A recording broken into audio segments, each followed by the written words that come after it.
Well, atulaba tukwaniriza olunaku olwaleero ku mukutu gwaffe guno ogw'Obwakabaka wa Buganda omutongole. Mimi Shafikiri erinnya nze ntudde ate olunaku olwaleero ngenda kuba okuweereza emboozi y'akafubo ne Nnalulungi w'ebyobulambuzi mu Buganda, mu Uganda ate ne mu nsi yonna nga yakutte eky'okuba ne talanta ekyasinze mu mwaka 2022 paka guno mwaka gwe tuli 2023.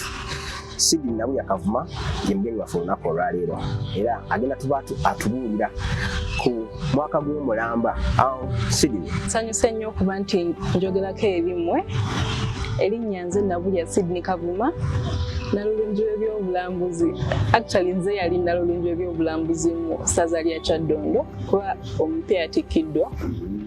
Era nga nze Nnalulungi w'ebyobulambuzi mu Bwakabaka bwa Buganda nze akyafuga. Era nga nze Nnalulungi w'ebyobulambuzi mu Uganda. Era ne wenagenda okukiikirira Uganda mu mpaka z'obwa Nnalulungi bw'ebyobulambuzi mu nsi yonna nakwata talanta yasinga mu nsi yonna. Ndowooza nti ekifaananyi kyo kitambudde era ebyo byonna nga bwe byogedde birina kye byongedde ku linnya Nabulya Sidi Kavuma. Naye nga tetunnatuukawo awo, Nabulya Sidi Kavuma ono y'ani nga tetunnatuuka ku kifaananyi kyo nga Nnalulungi w'ebyobulambuzi. Nabulya Sidi y'ani mu kyaleetaze okumanya wali ki nga tonnafuuka miss ku mutendera gwonna? Nali nakamaliriza emisomo gyange egya high school secondary nga nakagimala era nagituulira ku St. Mary's Secondary School Kitende. Nenvaawo nengenda nensoma international business ku Makerere University Business School.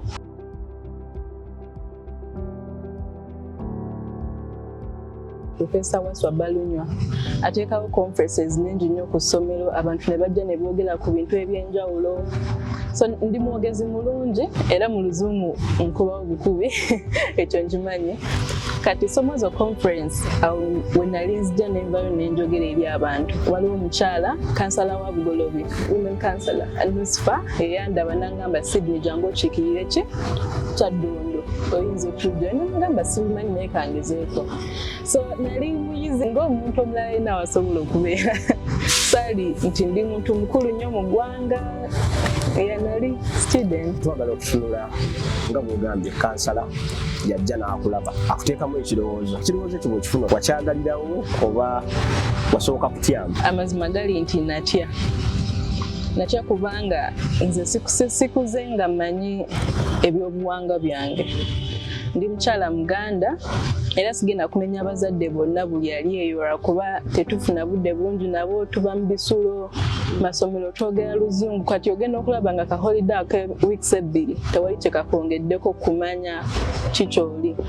So nze nakula njogera Luzungu ange bintu tewali kyemmanyira bwe bangamba ojja tuukira otambule ng'Omuganda okola otya nengamba bannaye bino ebintu simanyi sigenda bisobola. Amazima gali nti natya naye ate nga kyemmanyi picture gyendaba ekifaananyi kyendaba ekyemmaaso nga ndaba nti ndi muntu wamaanyi nnyo mu ggwanga nengamba kantekeyo omwoyo era nange nfune eno chance nsobole okuyiga ebyobuwangwa byange n'ennono zange ate njagala n'Obwakabaka bwange. Olugendo lutandika otya era obwa Nnalulungi okuvuganya okwo ku Ssaza Kyaddondo kwali kutya?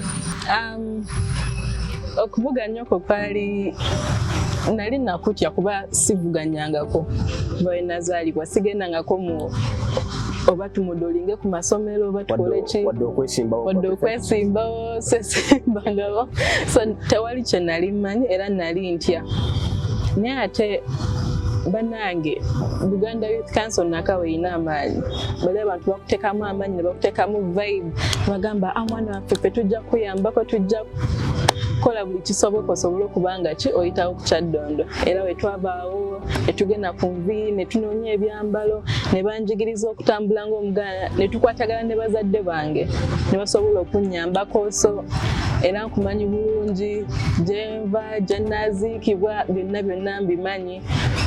So banyambako nnyo bwe twatuukira ku Kyaddondo nze nalina katukozesa magezi Mukama ge yampa n'obuwagizi bwe bampa olunaku olwo n'amagezi genfunye okuva ku baana abaze nga bampagira. So kyali kirungi nnyo. Tukyagenda mu maaso ne mboozi yaffe eyakafubo gye tulimu ne Nabulya mu Kavuma. Tugenze tuvuganyiza ku ssaza era ndoza mwavuganya bangi yadde gwe otugambye eky'enjawulo waliko Buganda Youth Council Nakawa nga bagezaako kuyambako. Bakola mulimu gw'amaanyi nnyo. Kyali kitya akaseera ako ng'olangiriddwa nga Nnalulungi w'ebyobulambuzi mu Kyaddondo? Essanyu eryali awo. Nasanyuka nnyo nakaba n'amaziga kubanga gwe mulundi gwange gwali gusoose okwesimbawo ate n'enjiri engule. So nasanyuka nnyo nenkaaba neneebaza kyanzizaamu nnyo amaanyi neŋŋamba wemba mpangudde Kyaddondo ekitegeeza ne Buganda nsobola okgenda n'enjiga ebyobulambuzi mu Buganda ate nange ne mbakuba. Olwo baali bamaze okugamba nti oyita ku Kyaddondo ogenda ku Buganda? Baali bamaze okuŋŋamba ssebo. Bwe tuva e Kyaddondo nga waliwo akaseera ako okutuuka ku mpaka ziri ez'akamalirizo mu Buganda. Biki ebimu ku byejjukira ebyaliwo awo? Batera otugamba mugenda mu campusi ez'enjawulo, mutera okulambula ebifo by'obulambuzi eby'enjawulo. Tubulireko bifo nga ki byejjukira bye mwatambulamu, bintu ki by'olowooza nti singa tewajja kwesimbawo bakuwangula ku Ssaza Kyaddondo ebifo ebyo tewandibituuseemu? Tujja mu bootcamp ya Buganda, twali abawala 18 nga bava mu masaza ag'enjawulo wano mu Buganda, era bootcamp yaffe yali awo ku Butikkiro. So buli ku makya twali tukeera ne tukola dduyiro nga Katikkiro wakubiriza abantu nga tukuuma omubiri nga tweyonjanga abawala, then oluvannyuma nga tutandika okulambula ebyobulambuzi ebiri mu Buganda. Kati nze amazima gali nti wano we tuli Bulange naye ate nali siyingirangayo nga simanyi naki kibeera Bulange, simanyi kiriyo. Naye we natuuka munda ne batugamba nti eno ye Parliament y'Obwakabaka bwa Buganda wetuula ne batubuulira n'ebyafaayo nga we yatuuka okubeera nti eri wano ku kizimbe kino ku ttaka lino. Ne tulambula ne Royal Mail Kabaka Njagala Road, kuliko ebika byaffe eby'enjawulo. Kati nga n'eddirango engeri wali tuyina engabi ab'emmamba gye muli, so ebika byonna ebiri mu Buganda ojja bisanga awo. Ne tulambula n'ennyanja ya Kabaka, nti ekifo kirungi nnyo banaye, nali musanyufu nnyo tuukawo, nali njirabira wala neera natuukawo. Amasiro tetwagalambula naye ngenda galambula wamu ne bannange abalala. So bingi nnyo sobola bagamba, olubiri lwa Kabaka, bifo bingi nnyo. Tujja ku lunaku ne mugenda okuvuganya oluliko ebibuuzo olujjudde obunkenke, buli muntu yeesunze okulaba ani Nnalulungi w'ebyobulambuzi addako mu Buganda. Kituufu. Kyali kitya emabega effe gye tutaali? Amazima gali nti nali nina essuubi, nali nekkiririzaamu nnyo. Katono nnyo. Essuubi olifuna nzijjukira olwo tumaze okulonda ku mitimbagano egy'enjawulo. Owangudde. Mpangudde. Sooka tunyuzeemu katono awo. Owangula otya ku mitimbagano? Gambyeko emabegaawo nti ndi muyizi ku University ya Makerere University Business School e Nakawa, ate nga nali mbeera nnyo mu conferences n'eno principal waffe ezatuteekawo, kati nga mmanyikiddwa mu ssomero mu activities ez'enjawulo. Kati we bategeera nti omwana wa mubzi yeesimbyewo, essomero lyalina okuvayo ne limpagiranga ddyo. Professor nga buli bw'alina conference oba ziri bweru oba ziriwa nga mpita nga twogera nga mbasaba okunnonda. So obululu bwasooka kuva ssomero lyange erya mubzi. Buganda Youth Council Nakawa, wenali nkyali Nnalulungi w'ebyobulambuzi ku ssaza ly'e Kyaddondo, twalina nnyo charity ze tukola ebutabika. Kati twatambula mu bifo eby'enjawulo nga abantu bagenda bantegeera, era bagamba nti omwana etuletera ebintu wano yeesimbye mu mulonde nga bannonda. So manyiga Buganda Youth Council Nakawa, mikwano gyange bangi abannonda kyensobola okubagamba. Tujja mu kasenge eno gye twetegekera tujja eri abazze okutulaba nga tuvuganya mu mpaka zino. Kyali kitya munda eyo? era bw'otuuka okuvaayo kiki wali olowooza wali weesuubira okuba omuwanguzi wansuubira gyalimu emitendera tusoose okugyako bano abasoose ovaako awo oyiseewo n'awaddako oyiseewo siteepu ezo zonna oyinza kuzoogerako ki era ozinyumya oti we nali nga nkyali mu camp ne bannanga abalala nasooka n'ensoma embeera ne ŋŋamba ono ansinga obuwanvu ekyo tukireke kuba sobola ate kuwanvuwa ŋŋamba ono ansinga kineeno kati nagenda okulaba nti buli ansinzaako ekintu nfuba nnyo okulaba nti mwegattako ndabe engeri wakikola ate nange mukubiseemu so nakimanyi nti ono baba amanyi okwogera kangende nange nsome njiga ebintu ku mikutu egy'enjawulo so I use people's strengths to build me ne creative wear twalina creative wear ekyambalo ekyo nga gwakiyiiza naye ate nga kigenda kujjamu omulama waki weesimbyewo nagamba engeri gye ndi mu Buganda buli omu agenda kwambala olubugo kubanga tulwagala nnyo era buli omu kyasooka okulowoozaako naye ne ŋŋamba nedda tulina ebintu bingi so awo nafuna ebyayi eby'amatooke nenfuna ensansa ezo era ne tuliko olugoye nga lulungi nnyo nga luwanvu paka wansi nga nawe nenaabagereka asobola okulambala kuba lwali lwa kitiibwa nnyo era olwo lwe nakola ne ŋŋamba at least awo kambakubirawo ku kyambalo mbakubire ne kuki ne ku talenti yange kuba nali ngenda kutontoma so when namanya nti awo mbakuba stage awo nga at least njirwanisizza kati nga tulina stage y'oku stage yennyini babuuza ebibuuzo engeri gye wejjayo eri abantu awo ebyo byonna nali mbiyiseemu nga ndi ready naye kati wetwatuuka ku stage creative wear nensooka nembakuba akalulu mwanyamba ne munnonda nembakuba so ekyali ku stage kyali all about kwejjayo eri abantu n'endowoozayo n'ebyobulambuzi byomanyi mu Buganda ate nali nabisomako dda nga tubirabyeko so tolinayo ekibuuzo kyojjukira kyogamba nti ekibuuzo kino kye bambuuza kata kinnemese okuyitawo kyaliwo bambuuza ani omwami w'essaza Bulemeezi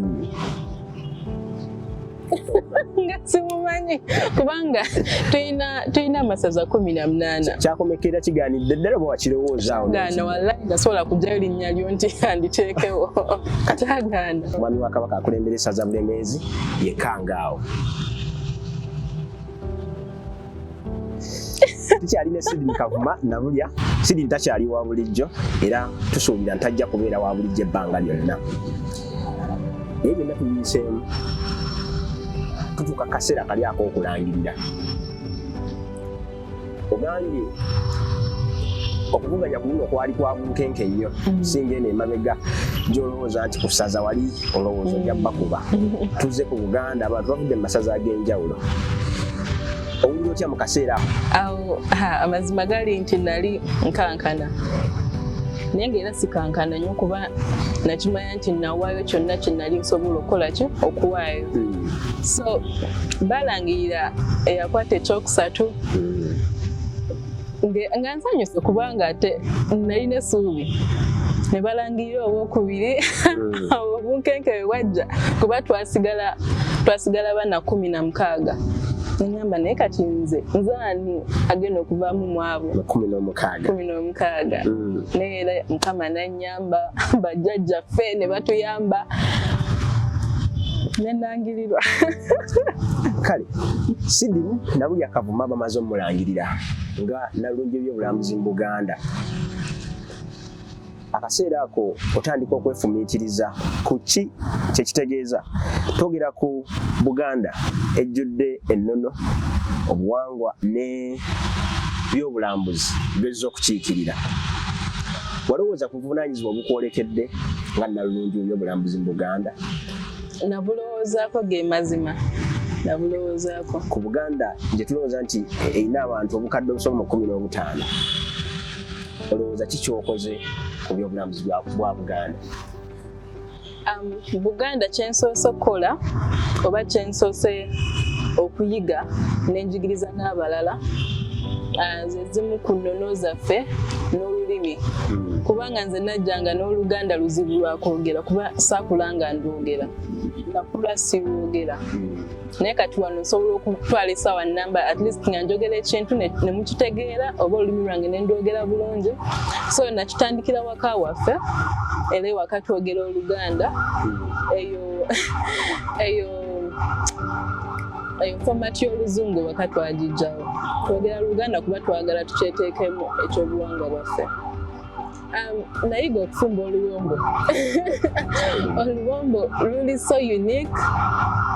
Engeri gye simanyi na Buganda kubanga Mukama yatonda Buganda oba nga nsi yaayo kubanga okutandikira ku mmere engeri abakyala gye beeyisaamu olulimi lwaffe ennyambala yaffe kwegamba Buganda eringa nsi yaayo ku bwayo. So twalina zino zi campaign ez'okutegeeza abantu ebyobulambuzi bye tulina mu Buganda ne tulongoosa ennyanja ya Kabaka ne twalongoosa ebifo eby'enjawulo ebyobulambuzi mu Buganda era nga wetwongera okuwulira abantu ebyobulambuzi bino emigaso gyabyo. Waliwo okukomaga olubugo tuba n'okuyiga engeri gye bafumbamu oluwombo nti ogenda kufuna olulagala osooka olukalirireko engeri gy'oluzimbamu ng'olufumba engeri gy'okusaanika emmere okuwaata kati eno experimental tourism. Queen Nabulya Kavuma ow'emyaka 2 zijjukira interviews ezasooka nga buli omutuluzaamu kamera bw'oti akugamba erinnya lyange nze Nabulya Kavuma nina emyaka 2 nva mu Ssaza Kyaddondo nze Nnalulungi by'obulambuzi mu Buganda awo nno njagadde okukomya ku mutendera gwa Buganda